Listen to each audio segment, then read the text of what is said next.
Captain Deho looked out at the massive space station floating in the darkness ahead. Nexus Prime was bigger than any human city. Its metal towers stretched in all directions, glowing with lights from a dozen different alien species. This was where humanity would finally join the galaxy as equals. "Sir, we're getting clearance to dock," said Su-Jin from her seat at the communications panel. Her voice carried excitement that matched what everyone on the bridge felt. After 3 years of careful talks and messages sent across space, the Galactic Council had invited Earth to send its first diplomatic team. Wonbin checked his screens one more time. The tactical officer was always careful, even during peaceful missions. "All alien ships are keeping their distance. Everything looks normal." Yunha smiled as she reviewed her notes about alien cultures. As the team's cultural expert, she had spent months learning how to greet each species properly. The Vextar like direct eye contact, the Zeph communicate through light patterns in their crystals, and the Molran prefer to keep physical distance. Deho nodded. He had handpicked each member of his crew for this historic mission. Su-Jin was the best communications officer in the fleet. Wonbin had fought in the border conflicts near Jupiter's moons and knew how to read danger. Yunha spoke 7 Earth languages and had learned 3 alien ones. The ship Harmony moved slowly toward the docking bay. Deho had chosen the name carefully. Harmony was what humanity wanted with the galaxy: peace, trade, shared knowledge, and friendship among the stars. "Docking complete," Wonbin announced. "All systems are green." Through the viewports, Deho could see alien beings moving around the station. Tall, thin creatures with too many arms. Short, round ones that seemed to roll instead of walk.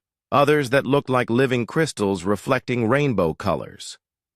"Remember," Deho told his team as they prepared to leave the ship, "we represent all of humanity today. Every word we say, every action we take, will shape how the galaxy sees our species for generations." The airlock opened with a soft hiss. Beyond it waited Ambassador Zektar, the Vextar who had been humanity's main contact for months. The insect-like alien stood 7 feet tall on 4 legs. His upper body had 4 arms, and his head looked like a praying mantis with huge compound eyes. "Captain Deho," Zektar said in perfect English. His voice came through a translator device on his chest. "Welcome to Nexus Prime. The Council eagerly awaits your arrival." They walked through corridors filled with aliens of every shape and size. Some floated instead of walking. Others moved on wheels or tentacles. The diversity was amazing and beautiful. "Your species adapts quickly," Zektar noted, as they rode a transport tube toward the center of the station. "In just 200 years, you have spread to 12 star systems. Most species take 1,000 years to achieve such expansion." Deho felt proud. "Humans are good at learning and changing. We had to be, to survive on Earth." "Yes," Zektar said. "We have studied your history. Wars, disasters, conflicts. Yet you always rebuild, always spread further." Something in the alien's tone made Wonbin glance at his captain. But Deho was focused on the amazing sights outside the transport tube. The council chamber was enormous. Hundreds of alien representatives sat in curved rows that spiraled up toward a crystal ceiling. Each species had its own section with special environments. Some areas were filled with water for aquatic beings. Others glowed with different colored lights. "Humans of Earth," announced a voice that seemed to come from everywhere at once. "You are welcome to address the Galactic Council." Deho stepped forward. He had practiced this speech for months. Honored members of the galaxy, I am Captain Day-Ho, speaking for the United Earth Government. We come in peace, seeking friendship and knowledge. Humanity offers our skills in engineering, medicine, and exploration. We ask only for the chance to learn from your wisdom and contribute to galactic prosperity. The chamber was silent for a long moment. Then a sound like wind. Chimes filled the air as the crystal beings of the Zeph hegemony responded. A liquid voice from the aquatic section spoke next. One by one, each species gave their approval. The Council accepts Earth into the galactic community, Zektar announced. Tonight, we celebrate with the Unity Feast. It is our highest honor, shared only with the most trusted allies. Hours later, the human delegation sat at a massive table in the station's grand hall. Alien foods that looked like nothing from Earth covered the surface. Some dishes glowed, others moved by themselves. Yunha was carefully noting which species could eat what, building a database for future diplomatic dinners. This is incredible, Sujin whispered as she watched a floating creature that looked like a jellyfish made of light. My daughter back on Earth will never believe these recordings. Wonbin was less relaxed. Something felt wrong, but he couldn't identify what. The aliens were friendly, but their conversations seemed forced. Too many of them kept checking small devices or looking toward the exits. Captain, Wonbin said quietly, I'm reading some unusual energy signatures from the other sections of the station. Probably just alien technology we don't understand yet, Day-Ho replied. He was watching a group of crystalline beings create beautiful light patterns in the air. Try to relax, Wonbin. This is a celebration. Zektar stood and raised what looked like a drinking vessel. To humanity, he said loudly. May they find the peace they seek. Every alien in the hall raised their own cups or equivalent. The toast seemed genuine, but Wonbin noticed that none of the aliens actually drank. Now! Zektar suddenly shouted. The lights went out. Emergency lighting cast everything in red shadows. Plasma fire erupted from hidden positions around the hall. The air filled with screams and the smell of burning flesh. Yunha fell first, a plasma bolt burning through her chest before she could even stand. She had been reaching for her cultural notes, trying to understand what was happening. Ambush! Wonbin yelled, drawing his sidearm. But the aliens had been prepared for this moment. Vextar warriors in combat armor poured into the hall from concealed doors. Their weapons were military-grade, designed to kill. Sujin dove behind, an overturned table, and activated her emergency beacon. Her fingers flew over the controls as plasma bolts exploded around her. Emergency transmission to Earth Command, she spoke into her communicator. Diplomatic mission under attack. All personnel. All personnel. A Vextar warrior leaped over the table. Its claws tore through Sujin's throat before she could finish the message. Day-Ho fought his way toward the communications equipment Sujin had dropped. Around him, the Unity Feast had become a slaughter. Every human was dying while the aliens, who had welcomed them just hours ago, watched or participated in the killing. A plasma bolt caught Day-Ho in the shoulder, spinning him around. Another hit his leg, dropping him to the bloody floor. As Vextar warriors closed in, he managed to reach Sujin's communicator. With his dying breath, Day-Ho activated the emergency channel back to Earth. Blood filled his mouth, but he forced out the words that would change everything. If this is how you return peace, he gasped into the device. You'll regret this war. The transmission cut to static as claws ripped through his chest. In the sudden silence that followed, Zektar looked down at the dead humans. "It is done," he said to the other aliens. "The contamination has been stopped before it could spread further." None of them noticed that Su Jin's beacon was still transmitting, sending every word back to Earth. Admiral Kyung-Su was drinking his morning coffee when the alert signal screamed through Luna Command. The sound meant only one thing: emergency transmission from deep space. He set down his cup and rushed to the communications center, knowing that whatever news was coming would change everything. "Play it," he told the technician at the main console. The speakers crackled with static. Then Daeho's voice came through, weak and filled with pain. "If this is how you return peace, you'll regret this war." Then nothing. Just empty static stretching across the light years between Nexus Prime and Earth. "Sir, we're not getting any response from the Harmony," reported Lieutenant So-min from her station. "All communications are dead." Kyung-Su felt ice in his stomach. Daeho had been his friend for 20 years. They had served together during the Mars colony wars and the asteroid mining conflicts. The captain was careful, smart, and absolutely dedicated to peace. If something had happened to him and his team... "Get me Dr. Hae-won from the Xenobiology Department," Kyung-Su ordered, "and contact General Tae-young immediately." Within an hour, the Emergency Council had gathered in the secure briefing room beneath Luna Command. The faces around the table represented Earth's best minds and military leaders. None of them looked happy.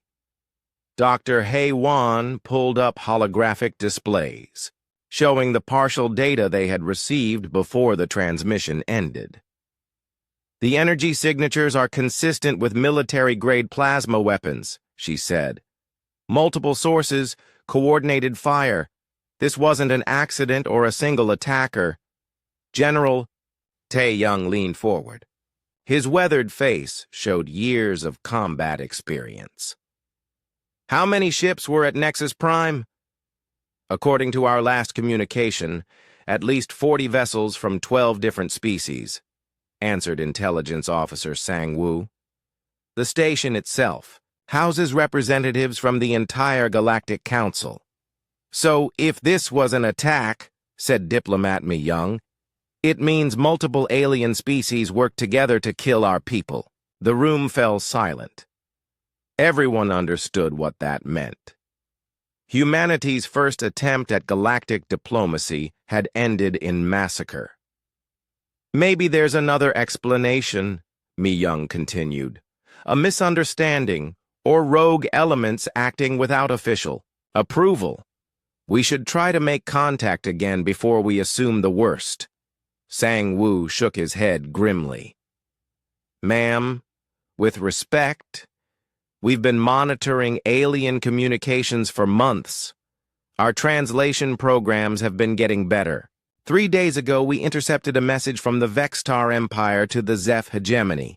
It mentioned something about cleansing protocols and contamination control." "You think they were planning this?" Kyung-Su asked. "I think they invited us to that station specifically to kill us," Sang-woo replied.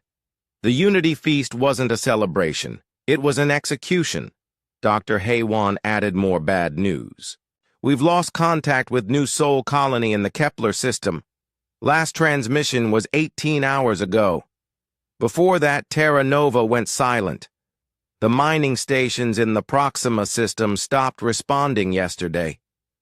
The implications hit everyone at once. If the aliens had attacked the diplomatic mission, they had probably attacked Earth's colonies too." "How many people?" General Tae-young asked quietly. "New Sol had 80,000 colonists," Dr. Hae-won said. "Terra Nova had 60,000. The mining operations had about 15,000 workers spread across 12 asteroids. 155,000 human beings. Gone.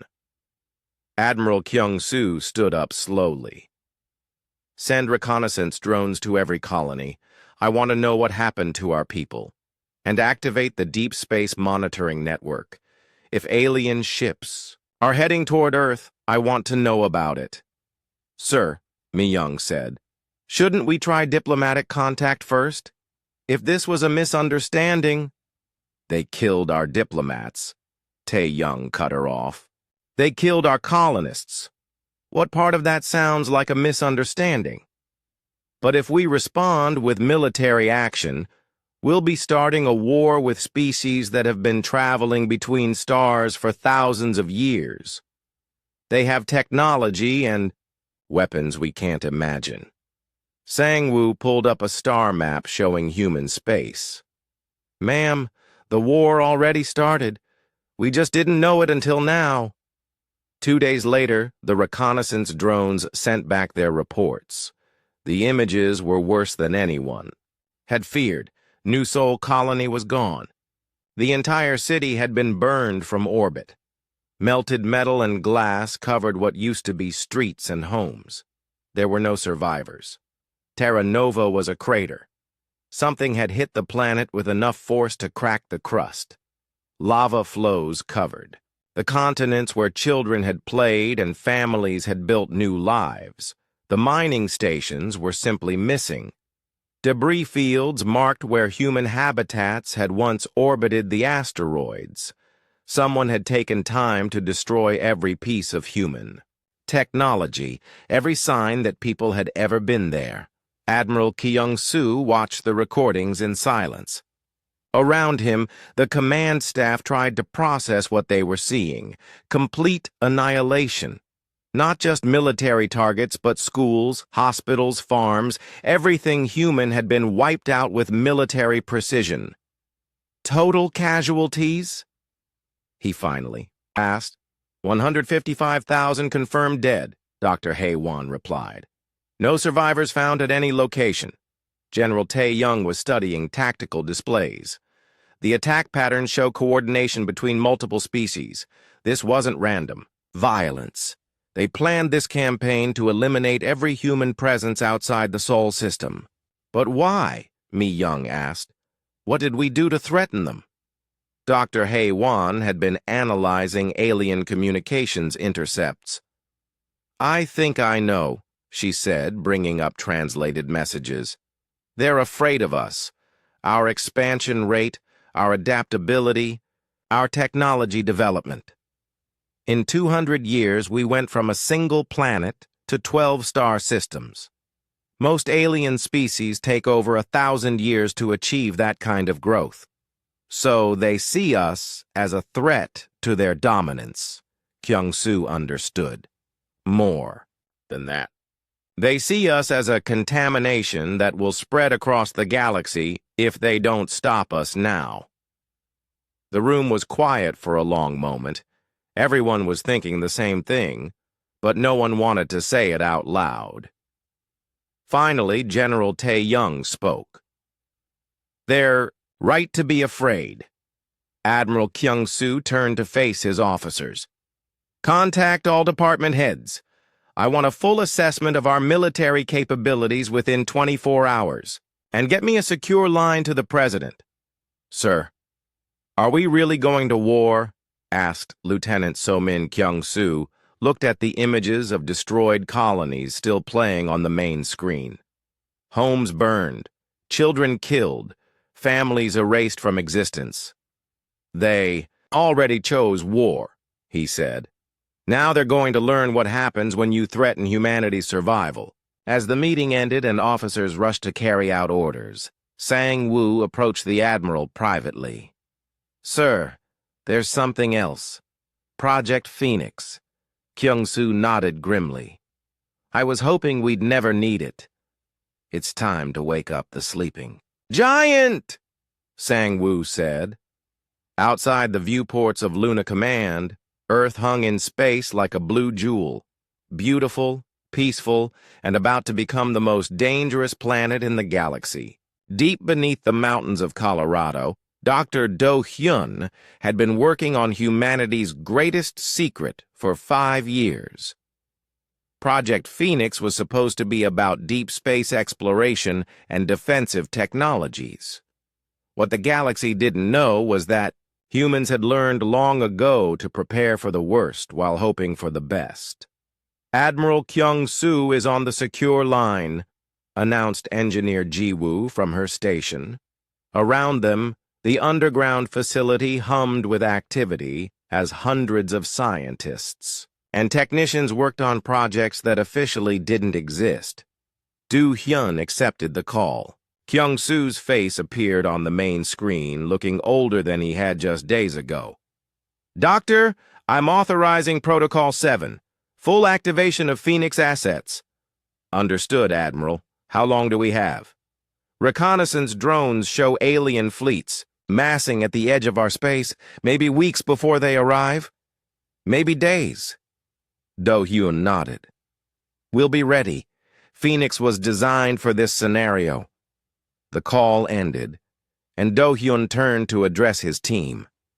"Ladies and gentlemen, everything we've worked on for the past 5 years just became humanity's survival plan. Activate all production lines. Contact every hidden facility from here to Mars. It's time to show the galaxy what humans can do when they're fighting for their lives." Ji-woo brought up holographic displays showing the scope of Project Phoenix. What looked like simple space exploration equipment was actually the foundation of the most advanced military technology in human space. "Quantum disruption technology is ready for weapons integration," she reported. "The harmonic resonance systems can be adapted for ship-to-ship combat, and the neural interface programs have been tested on volunteer subjects." "What about the bioweapons research?" Do Hyun asked. "Dr. Haewon's team has been working on that since we first made contact with alien species. She says they can have targeted biological agents ready within a week." On Earth's surface, Admiral Kyung-soo stood in the center of Global Defense Command as screens showed humanity's response to genocide. What the aliens had thought was a peaceful, unprepared species was revealing its true nature. Hidden facilities across the planet were opening like flowers in the sun. Mountains split apart to reveal massive shipyards, underground factories that had been building exploration equipment, switched to military production. The quiet farms and research stations scattered through the Sol system activated defensive systems that had been hidden for years. "Sir, Mars Command is reporting full activation," announced Communications Officer Hyo-jin. "The Phobos facility is online, and the asteroid belt mining stations are switching to weapons production." General Tae-young studied tactical displays, showing Earth's real military capacity. "How did we hide all this from alien surveillance?" "Compartmentalization," Kyung-soo explained. "Every facility had a legitimate civilian purpose. The Phoenix labs were doing real exploration research. The Mars shipyards were building actual cargo vessels. But everything was designed to be converted to military use if humanity was ever threatened." Captain Yoon Seo, Daeho's younger sister, entered the command center. Her face was hard with grief and anger. "Admiral, requesting permission to take command of the First Strike Fleet." "Captain, you just lost your brother. Maybe you should—" "My brother died trying to make peace with these creatures." Yoon Seo cut him off. "Now I'm going to show them what happens when they murder humans. Give me the retribution and a fleet, and I'll make them regret ever learning our name." Kyung-soo looked at the young captain. She had fought in the Titan mining conflicts and earned her command through skill and courage. More importantly, she understood what this war was really about. "The retribution is yours, Captain. Pick your ships and your crews. But remember, this isn't just about revenge. This is about ensuring humanity survives." Across the solar system, the transformation was breathtaking. Ships that had looked like peaceful cargo haulers revealed hidden weapon systems. Mining stations became fortress bases, armed with experimental technologies. Research vessels turned into advanced scouts capable of deep space reconnaissance. Dr. Do-hyun watched the production reports with satisfaction. Quantum disruption cannons coming online. These weapons tear apart matter at the subatomic level. No alien armor will protect against them. Harmonic resonance systems are ready for deployment, Ji-woo added. We can target specific molecular frequencies. If these crystalline aliens are made of structured crystal matrices, we can shatter them like glass. And the neural warfare packages? Ready for field testing. We can turn their own communication systems against them. Imagine their hive minds receiving signals that cause paralysis or confusion instead of coordination. The aliens had made one critical mistake. They had studied humanity's expansion and technology, but they hadn't understood human nature.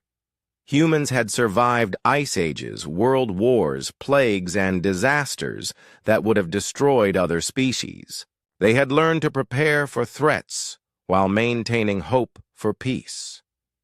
Now that peace was dead, killed by alien plasma fire on Nexus Prime, what remained was the other side of human nature, the part that had fought saber-toothed tigers, conquered mountains, and turned deserts into gardens. On Luna Command, Intelligence Officer Sang-woo presented his analysis to the War Council. The aliens think they're dealing with primitives who just learned to travel between stars. They have no idea what we're capable of. Their technology is thousands of years old, Dr. Hae-won agreed. Stable, proven but not adaptive. Human technology evolves constantly. We improve everything we touch. Admiral Kyung-soo activated the fleet-wide communication system. Across human space, every ship, station, and facility received his message. Citizens of Earth and her colonies, our diplomats went to the stars carrying humanity's greatest gift, the hope for peace. They were murdered for that hope. Our colonists, our families, our children were killed not for anything they did, but for what they represented, humanity's future among the stars. The Admiral paused, letting the weight of those words sink in. The aliens who did this think they understand us. They think we are weak because we wanted peace.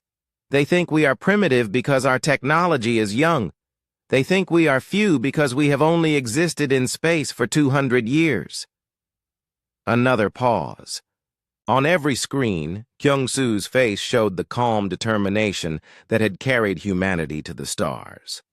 They are wrong on every count. Today we show them what humanity really is. We are the species that survived the dinosaur killer asteroid. We are the species that turned a frozen rock into a garden. We are the species that looks at the impossible and says, "Watch us." The final pause was longer.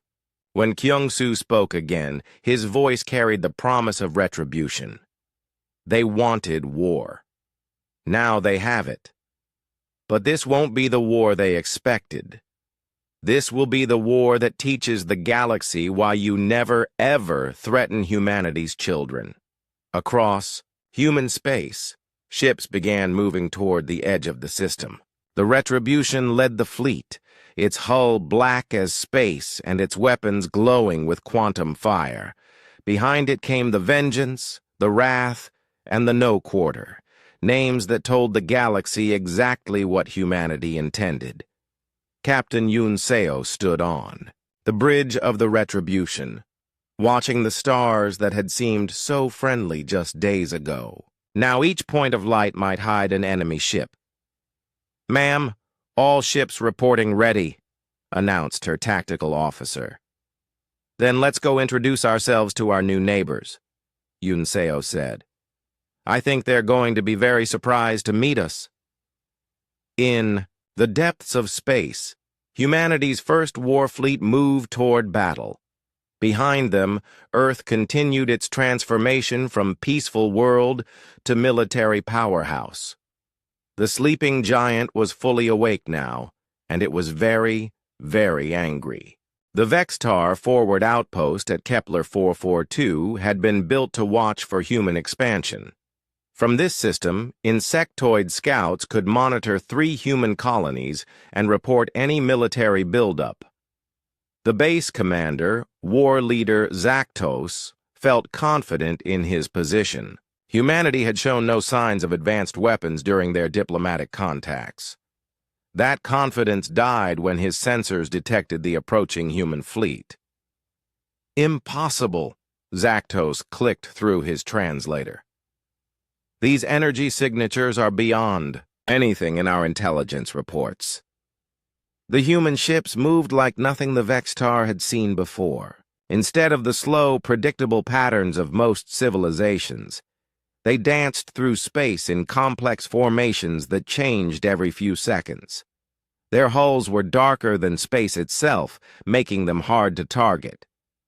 "Prepare all defenses," Zaktos ordered. "Alert the home fleet. Humans are more advanced than we believed."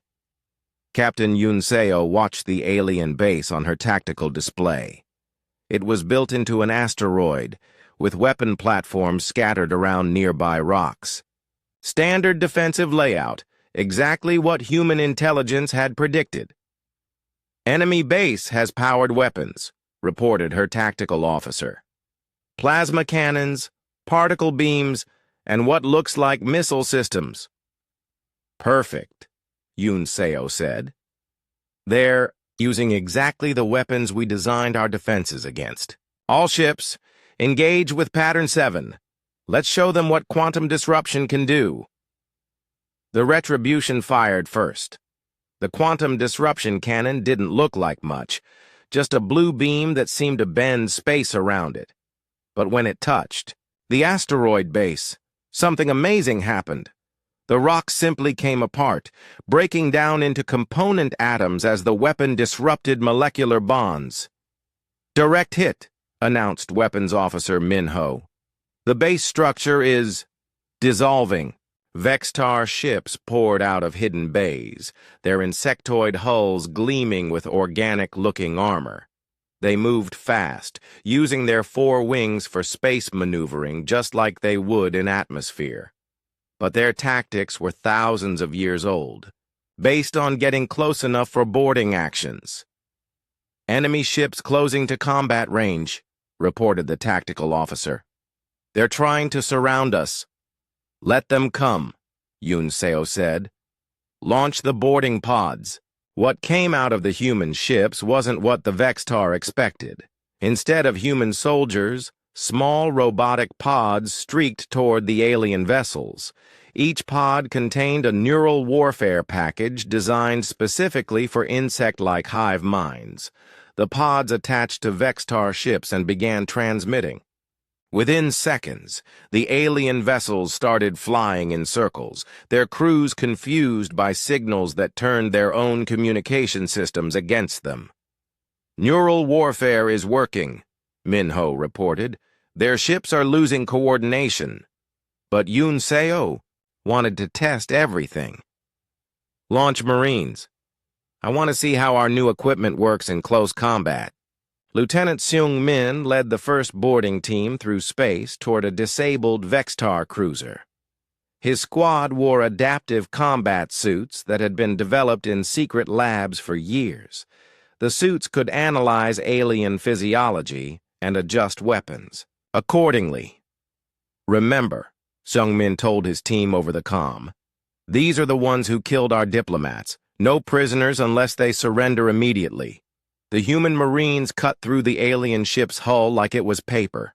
Their quantum tools could open any material, and their suits protected them from the Vextar's poisonous atmosphere. Inside the ship, they met their first Vextar warriors in combat armor. The insectoid soldiers were 7 feet tall and moved with frightening speed on their 4 legs. Their weapons fired superheated plasma that could melt steel, but the human suits adapted in real time. When the first plasma bolt hit Marine Ko-jun, his armor analyzed the energy frequency and adjusted its shielding. The next shot bounced off harmlessly. "Adaptive armor working perfectly," Ko-jun reported as he returned fire. His weapon had also adapted, switching to rounds designed to penetrate chitinous exoskeletons. The Vextar warrior dropped with a sound like breaking glass. "Push forward," Seung-min ordered. "Secure the bridge." Outside, the space battle continued. The Zeph hegemony had sent crystal ships to reinforce the Vextar base. These vessels looked like flying gemstones, their hulls made of some kind of living crystal that could regenerate damage. "Sir, the crystal ships are repairing themselves faster than our conventional weapons can damage them," reported Commander Ye-jun from the destroyer Swift Strike. "Then don't use conventional weapons," Yoon-seo replied. "Activate harmonic resonance systems." The human ships switched to a completely different type of weapon. Instead of energy beams or projectiles, they transmitted specific sound frequencies through space using gravity wave manipulation. The frequencies were calculated to match the molecular vibration of Zeph crystal hulls. The effect was devastating. The beautiful crystal ships began to shake apart like wine glasses hit by a soprano's high note. Their hulls cracked, then shattered, then exploded into clouds of glittering dust. "All enemy crystal ships destroyed," Ye-jun reported with amazement in his voice. "Complete destruction in 30 seconds. Back on the Vextar cruiser, Lieutenant Seung-min's team had reached the bridge.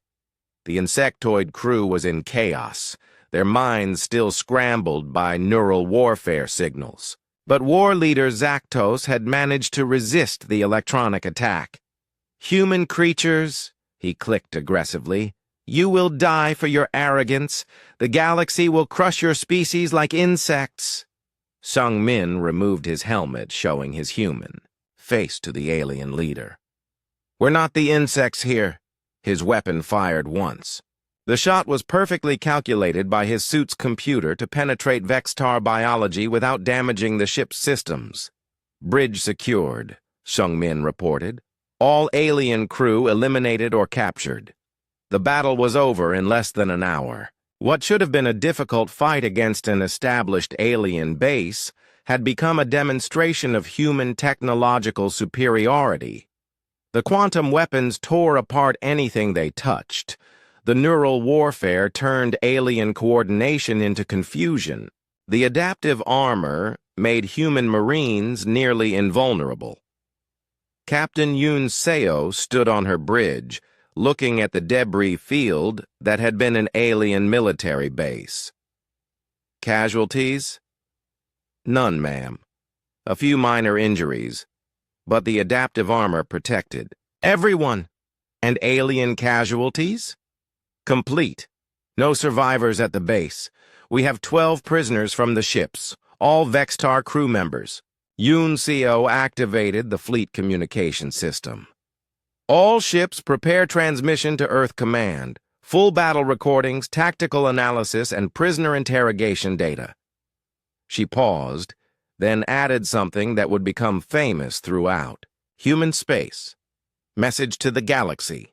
This is what happens when you threaten humanity. We came in peace.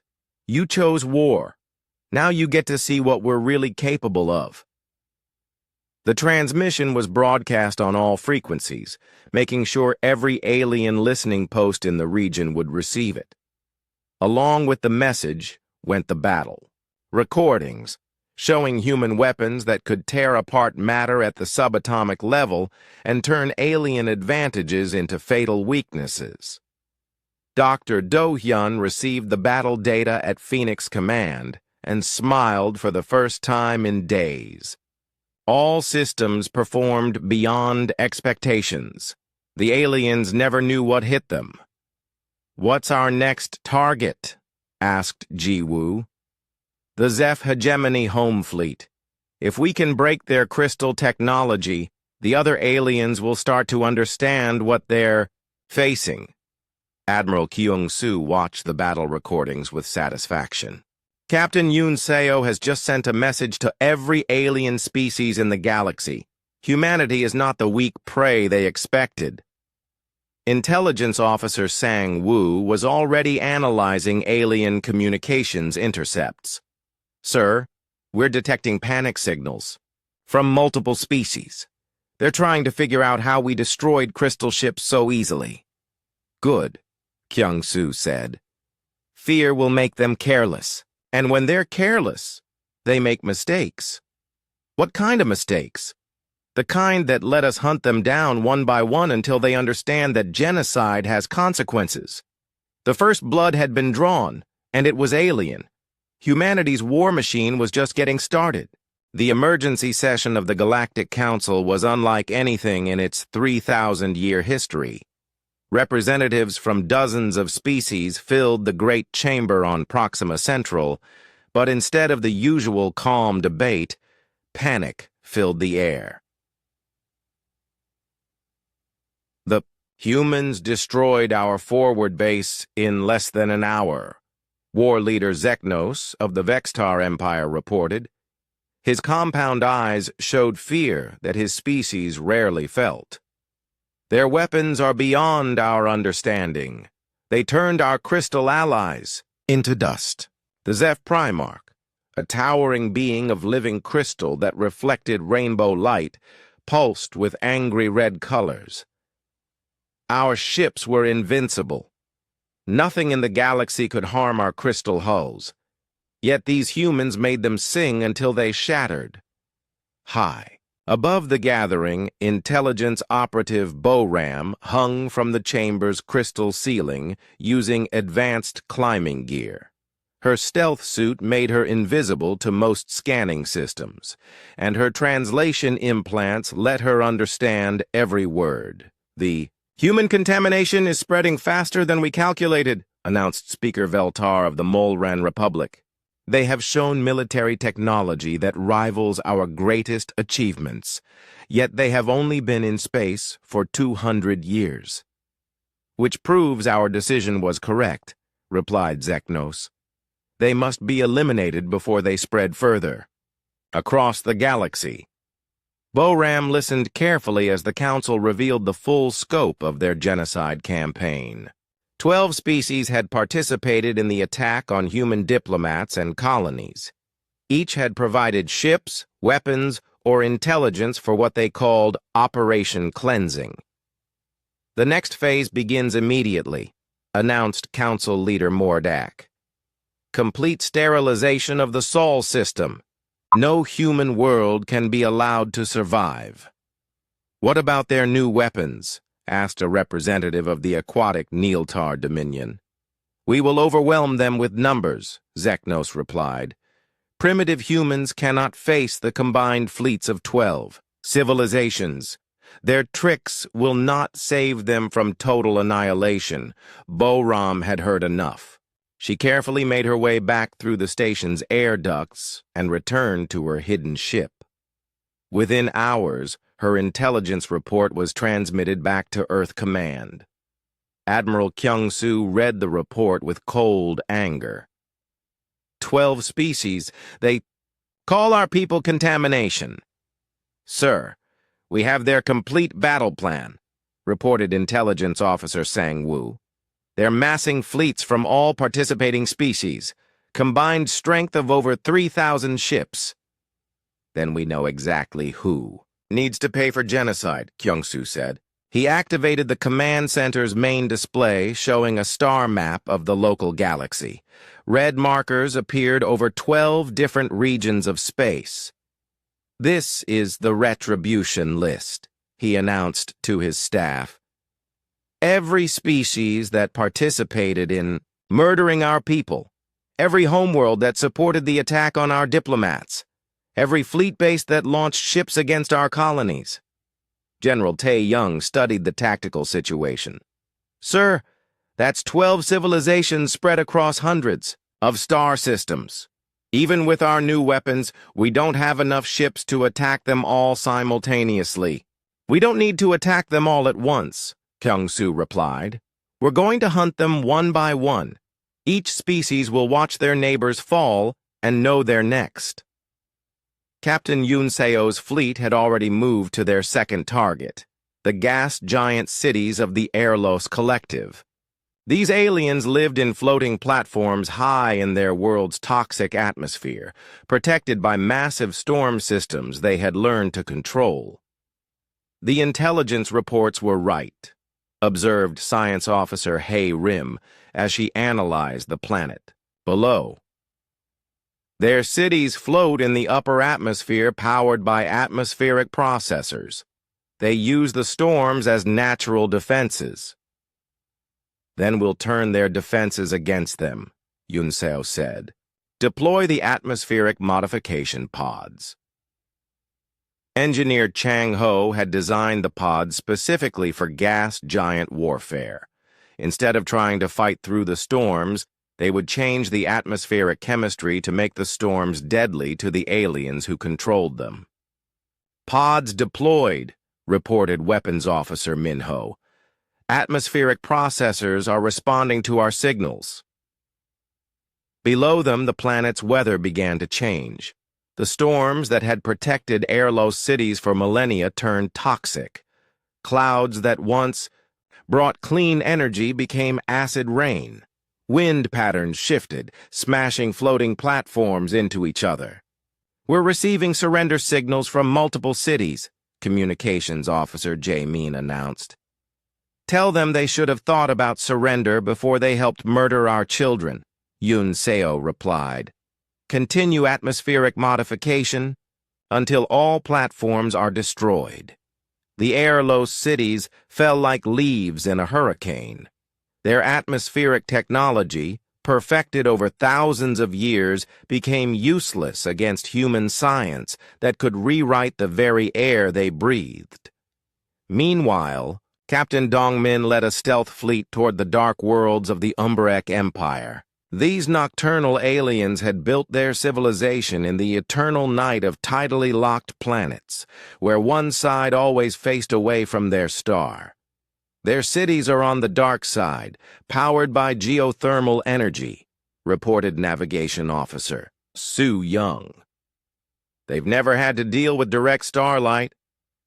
Then let's introduce them to the sun, Dongmin said. Activate the solar bombardment arrays. The human ships carried massive mirrors that could focus starlight into concentrated beams. What had been designed for asteroid mining became a weapon that could turn night into deadly day. Umbrek fortress cities that had stood in darkness for millennia suddenly blazed with light hot enough to melt stone. The aliens who had attacked human colonies in the safety of darkness burned in artificial sunlight. All dark-side cities are destroyed, reported Tactical Officer Ye Bin. The Umbrek fleet is retreating to deep space. Let them run, Dongmin said. We want survivors to spread the word about what happens to species that commit genocide. Go. On Earth, Dr. Hai Wan was working on humanity's most terrible weapons. Her xenobiology lab had become a factory for species-specific biological agents. Using DNA samples collected during years of diplomatic contact, she was developing weapons that would target alien biology while leaving humans unharmed. The Neeltar respiratory system is completely different from mammalian lungs, she explained to Admiral Kyung-soo during his inspection visit. This virus will be deadly to them, but harmless to any Earth life. And the others?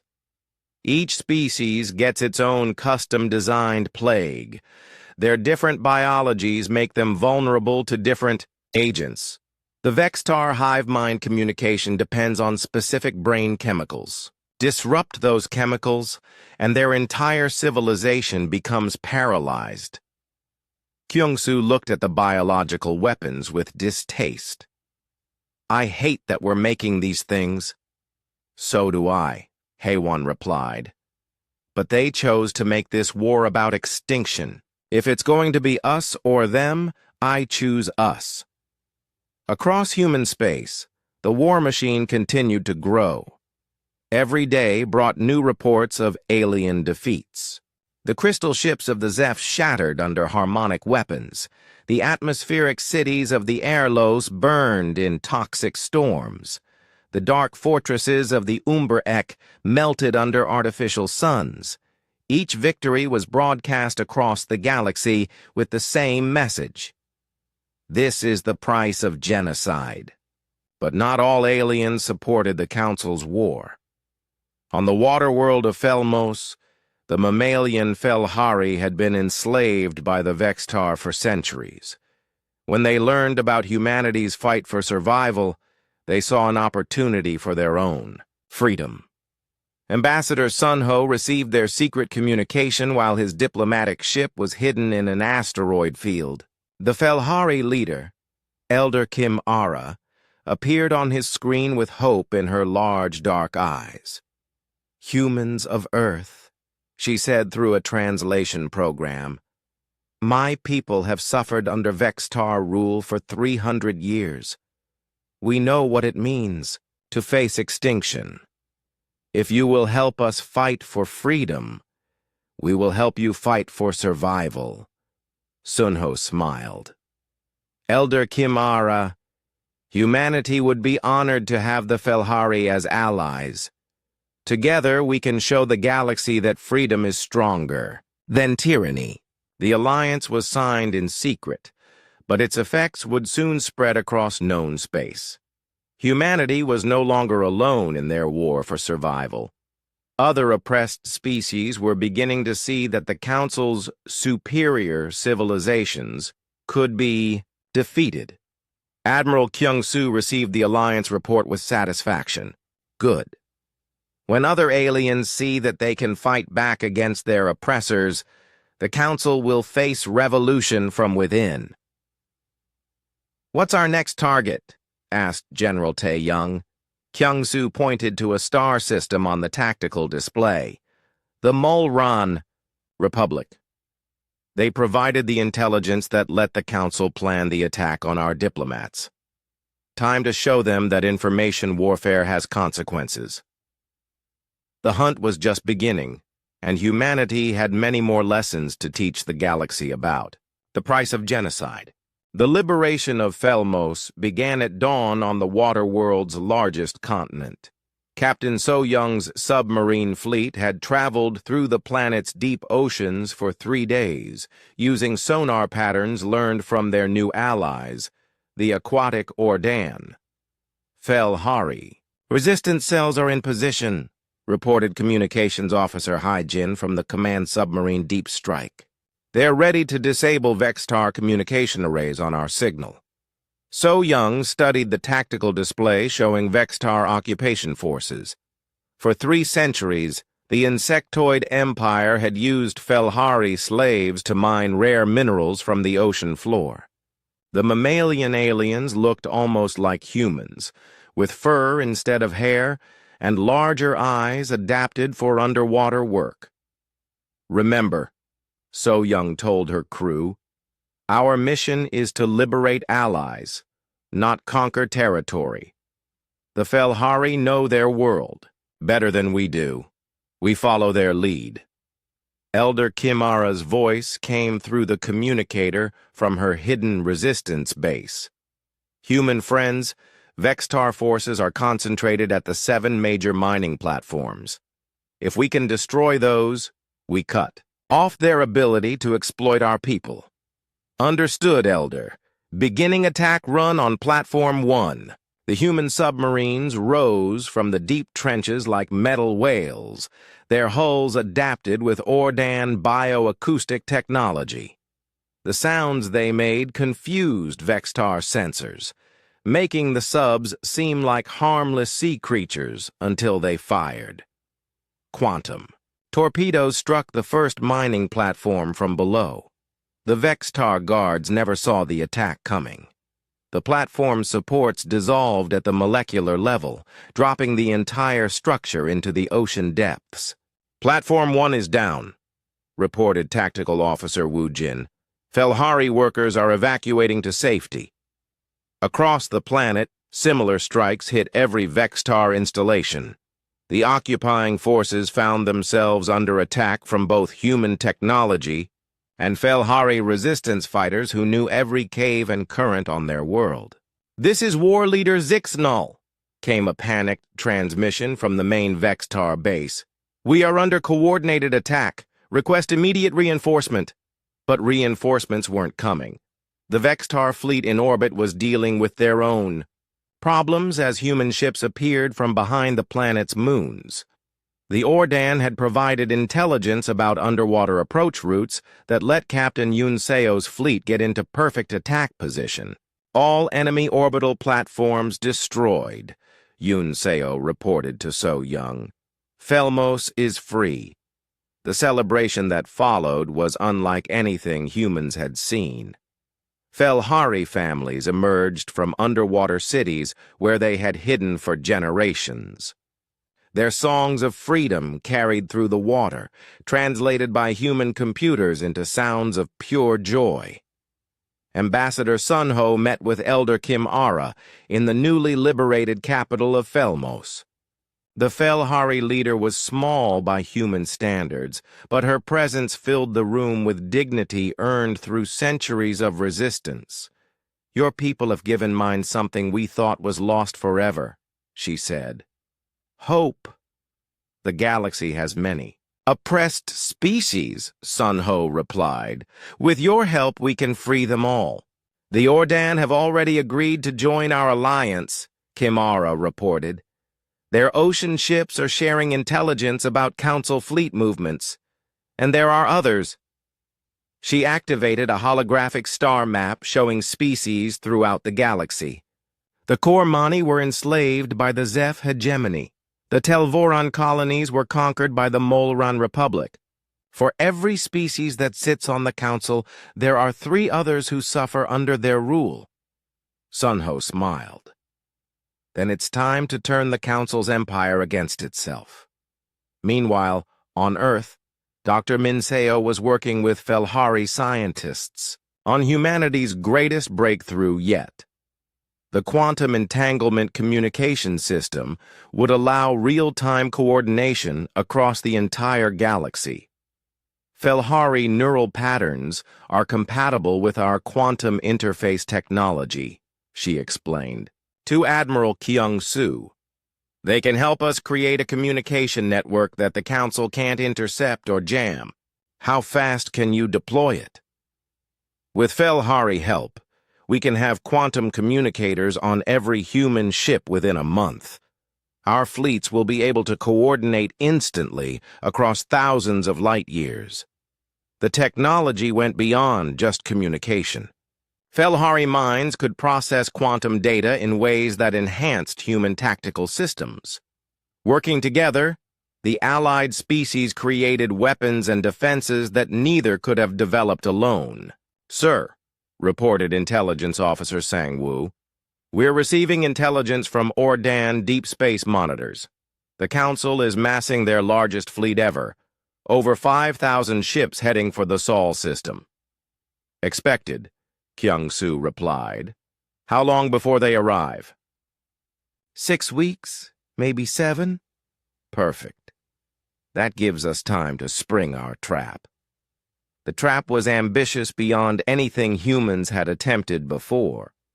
Instead of defending Earth directly, they would use the Council's own strategy against them. Let the enemy fleet come to Seoul, then surround them with allies they didn't know existed. Captain Yunseo's fleet took position in the asteroid belt, their ships disguised as mining equipment.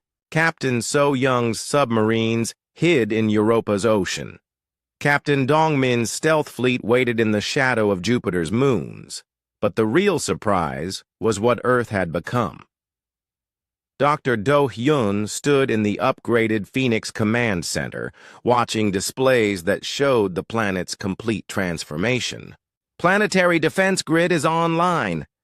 Every major city has quantum shield generators. The moon bases are armed with harmonic resonance cannons. What about the bioweapons? Admiral Kyung-soo asked. Dr. Hae-won reported from her laboratory. Species-specific viruses are ready for deployment. If any alien ships make it to Earth's surface, their crews won't survive long enough to establish beachheads. And our allies? Felhari ships are hidden throughout the outer system. Ordan vessels are positioned in the ice rings of Saturn. Even some liberated Cormani have joined us with ships salvaged from Zeph shipyards. The galaxy's oppressed species had found hope in humanity's rebellion. For the first time in millennia, slaves were becoming free beings. Conquered peoples were reclaiming their worlds. The Council's empire was cracking from within. Sir, Communications Officer Hyo-jin announced, "We're receiving a transmission from the Council fleet. They want to negotiate." Kyung-soo laughed. "Now they want to talk? Put them through." The main screen showed war leader Zeknos of the Vextar Empire. The insectoid leader looked older than before, his compound eyes showing stress that his species rarely experienced. "Admiral Kyung-soo of the Human Forces," he said through his translator. "The Council offers terms for your surrender. Your species will be relocated to a single system where you can live in peace under Council supervision."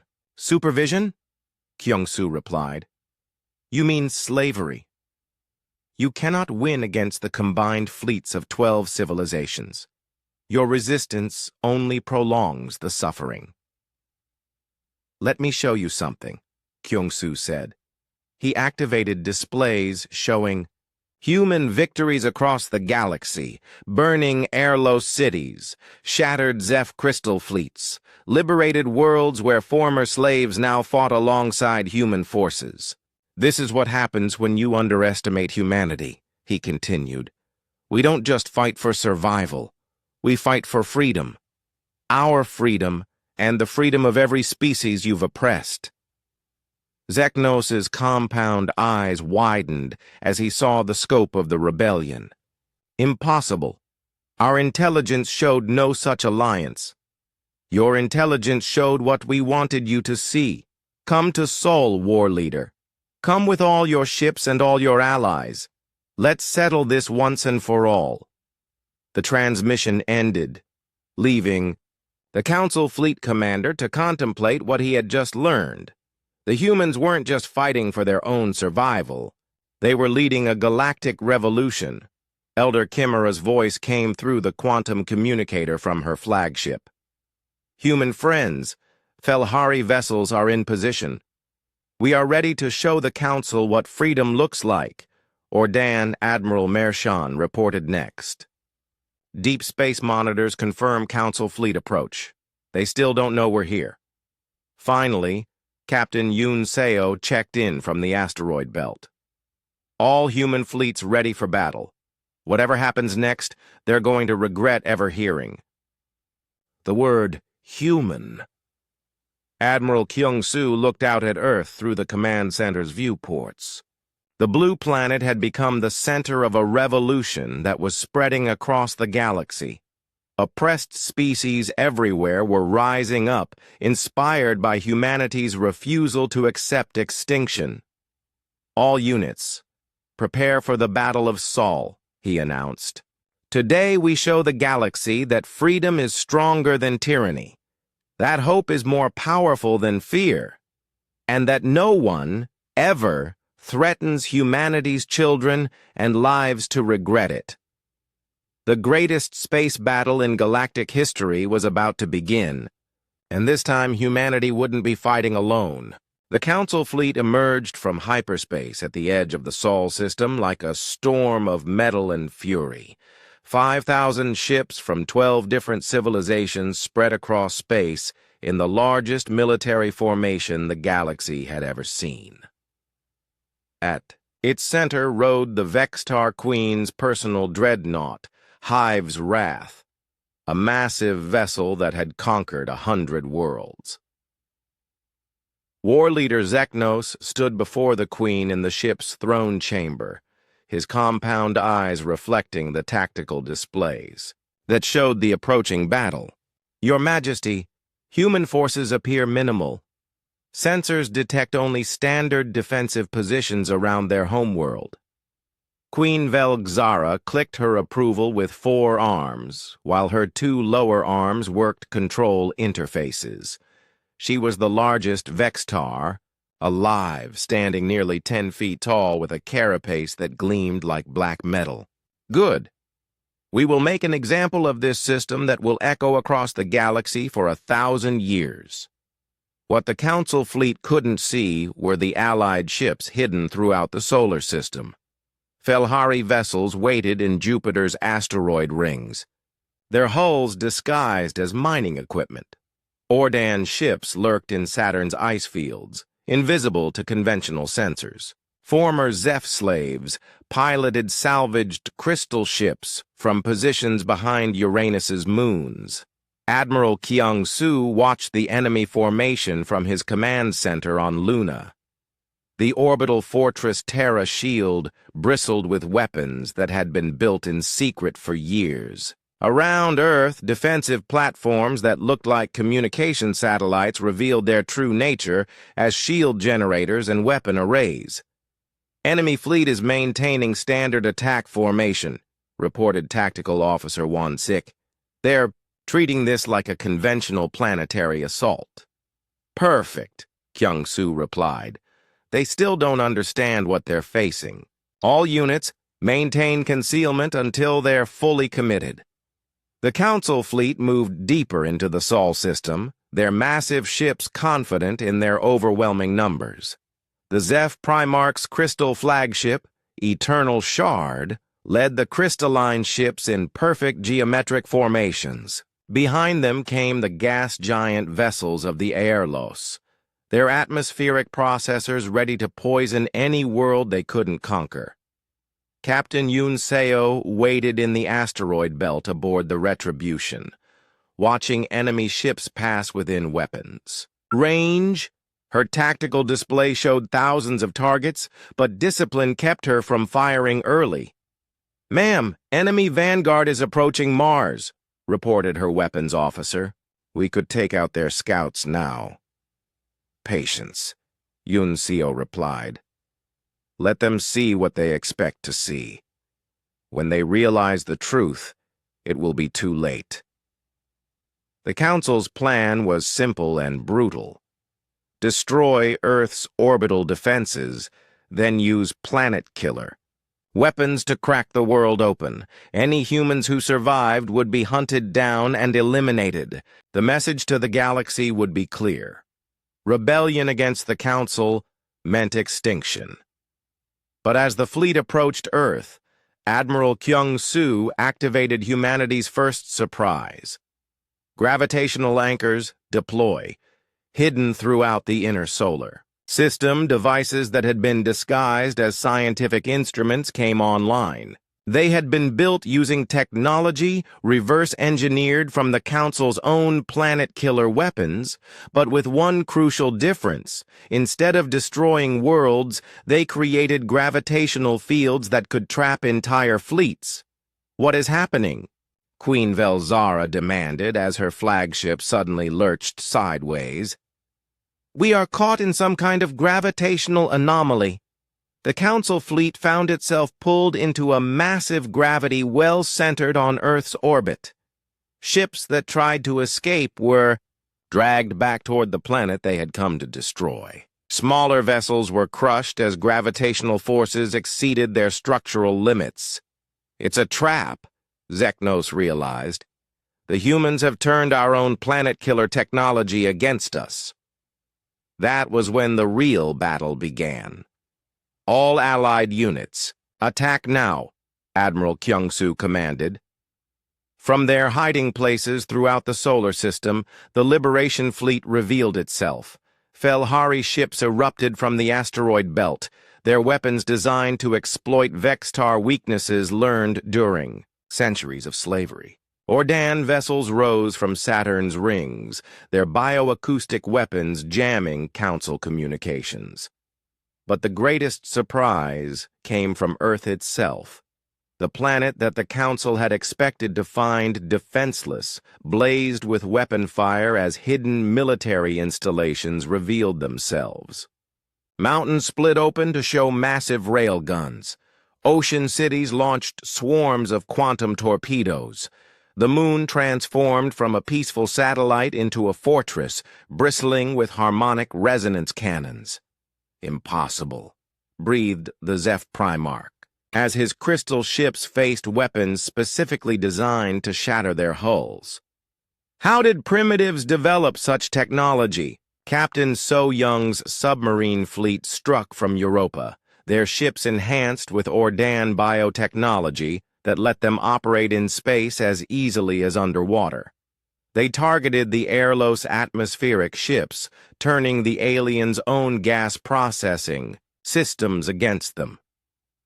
Atmospheric vessels are breaking apart, reported her tactical officer as enemy ships dissolved in clouds of toxic vapor. Their life support systems are failing. Commander Jae-sung led the final assault on the Queen's dreadnought, his boarding teams equipped with adaptive armor that could counter any alien defense.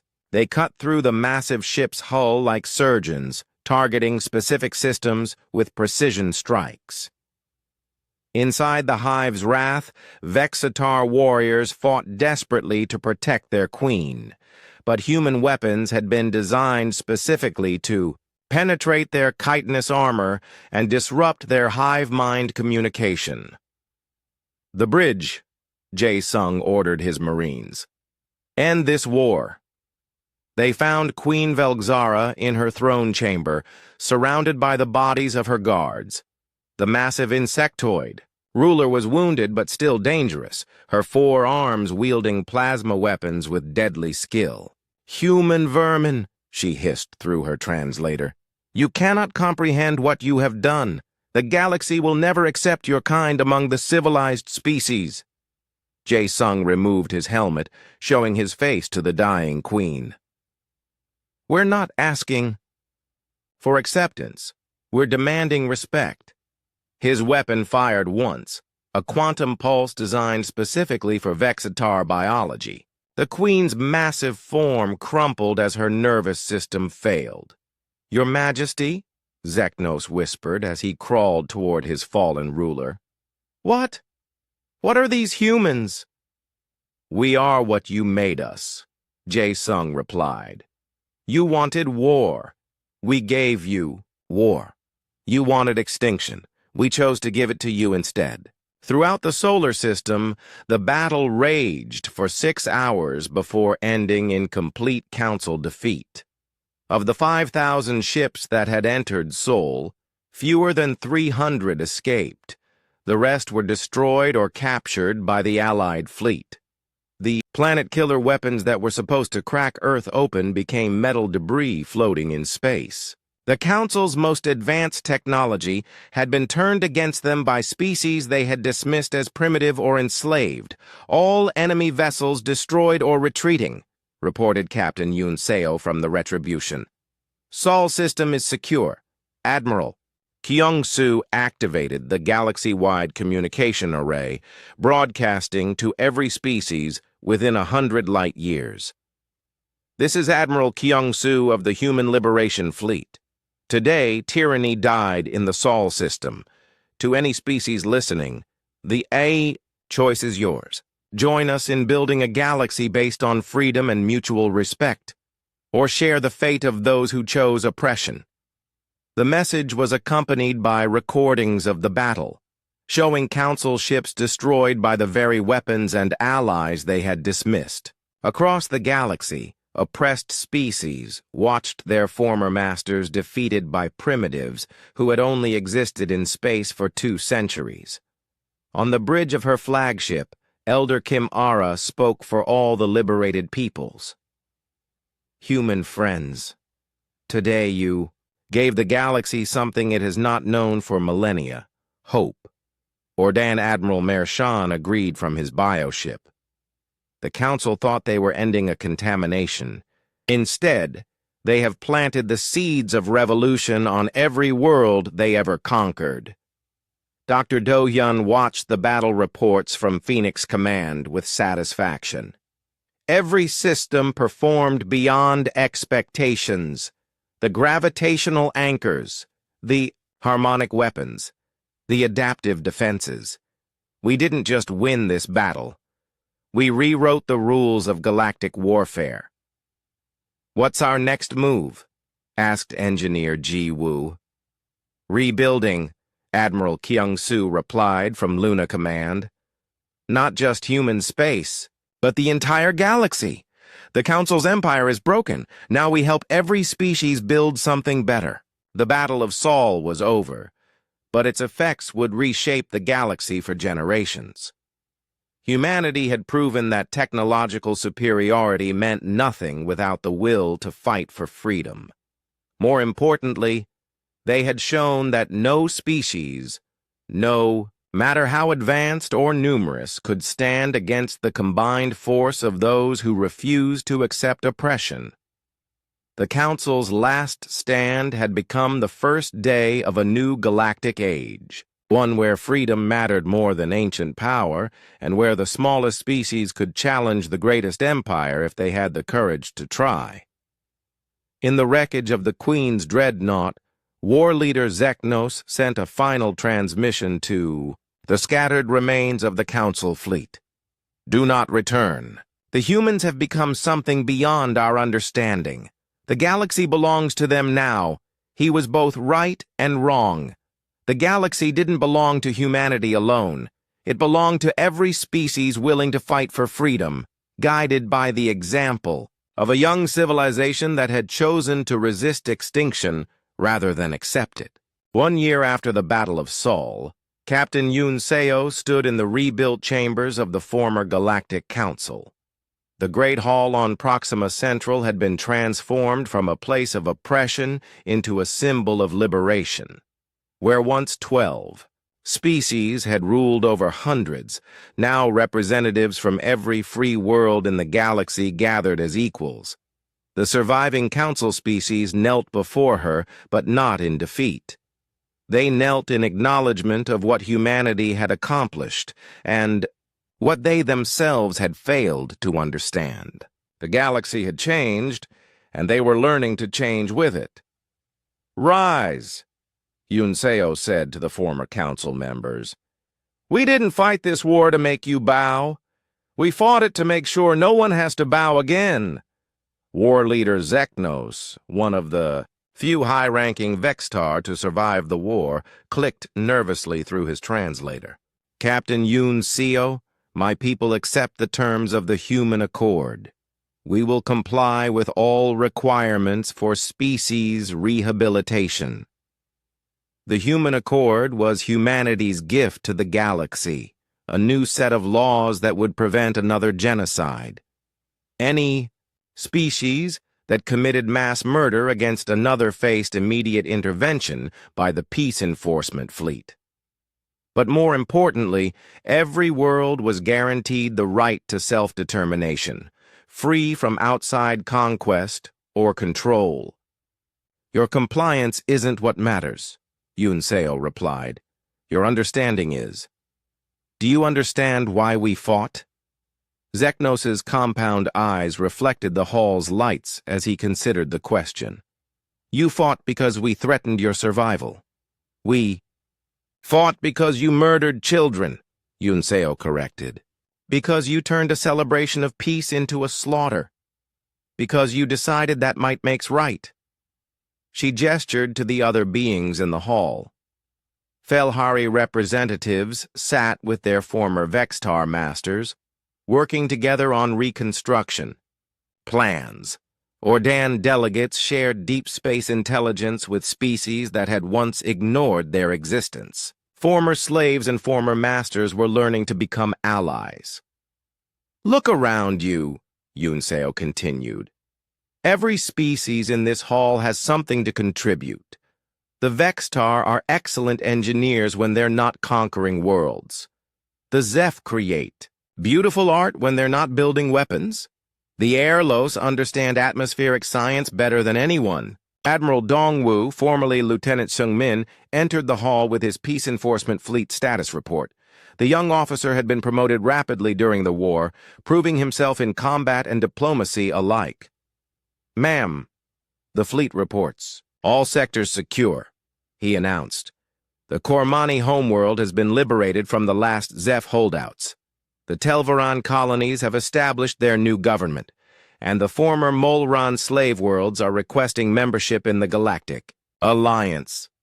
The Galactic Alliance was what had risen from the ashes of the Council's empire. Unlike the old system where a few species dominated everyone else, the Alliance operated on principles of equality and mutual benefit. Every member world had a voice, regardless of their technology level or military strength. "Any resistance movements?" Yunseo asked. "Minor. A few air-loss separatist groups that haven't accepted the new order. Some Neeltar pirates trying to take advantage of the transition period. Nothing the local security forces can't handle." Dr. Haywan's research had taken a dramatic turn since the war ended. Instead of developing biological weapons, she was working on medical treatments that could help all Alliance species. Her laboratory had become a center for cooperative xenobiology, where scientists from dozens of worlds worked together. "The Vextar healing techniques are remarkable," she explained to a delegation of medical researchers. "Combined with Felhari neural therapy and human genetic medicine, we're developing treatments for diseases that have plagued the galaxy for millennia. The bioweapons still existed, stored in secure facilities throughout human space.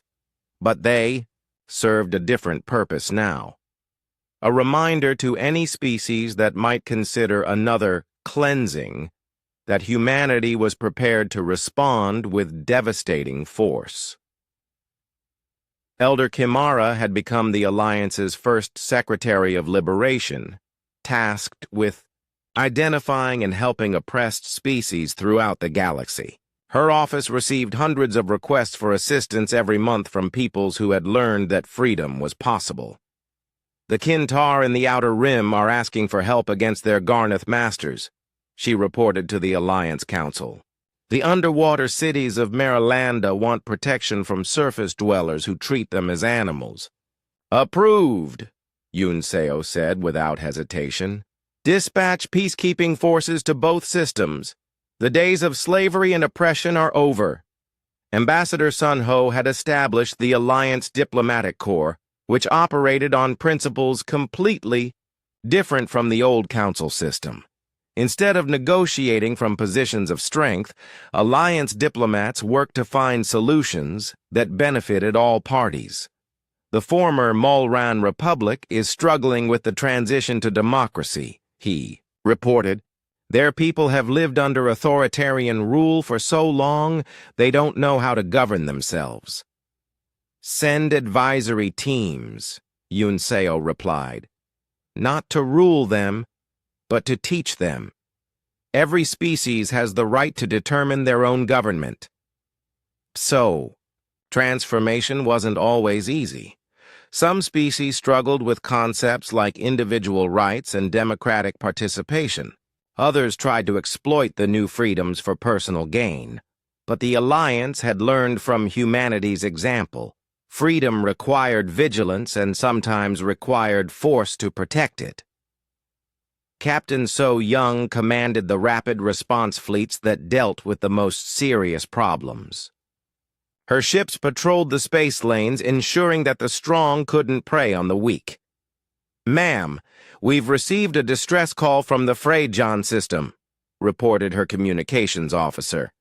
"Slavers are raiding the agricultural worlds." "All ships, set course for Freyjan," So Young ordered. "Maximum speed. No one gets enslaved on our watch." The slavers never knew what hit them. Human ships equipped with quantum weapons and crewed by beings who had fought for their own freedom showed no mercy to those who would steal freedom from others. Dr. Minseo's quantum communication network had grown to span the entire galaxy. Every Alliance world was connected by instant communication, making coordination and cooperation easier than ever before. But the network served another purpose, ensuring that no atrocity could happen in secret. "We're receiving reports from the Zith-Ara Nebula," she announced during a routine intelligence briefing. "Survivors of a species called the Vekrani are hiding in asteroid fields. Apparently, their homeworld was destroyed by raiders 3 months ago." "Survivors?" Admiral Kyung-soo asked from his new position as Alliance Defense Coordinator. "Estimated 50,000 refugees spread across multiple locations. They're requesting asylum and protection. Granted immediately. Send rescue ships and prepare temporary housing on New Harmony Station." New Harmony Station was one of humanity's greatest achievements, a massive space habitat that served as a refuge for displaced peoples. It orbited Earth's moon, a symbol of how far humanity had come from the days when they begged for acceptance from the galaxy. The station housed refugees from dozens of species, former slaves learning to live as free beings, and diplomats working to build a better galaxy. It was named for the ship that had carried humanity's first diplomatic mission, ensuring that Daeho and his crew would never be forgotten. "Sir," Intelligence Officer Sang Woo reported, "we're detecting unusual activity. In the Perseus Arm, long-range sensors show massive ship movements, but we can't identify the technology." Kyung-soo studied the sensor data with interest. "New species? Possibly. Or possibly something much older. The energy signatures don't match anything in our databases.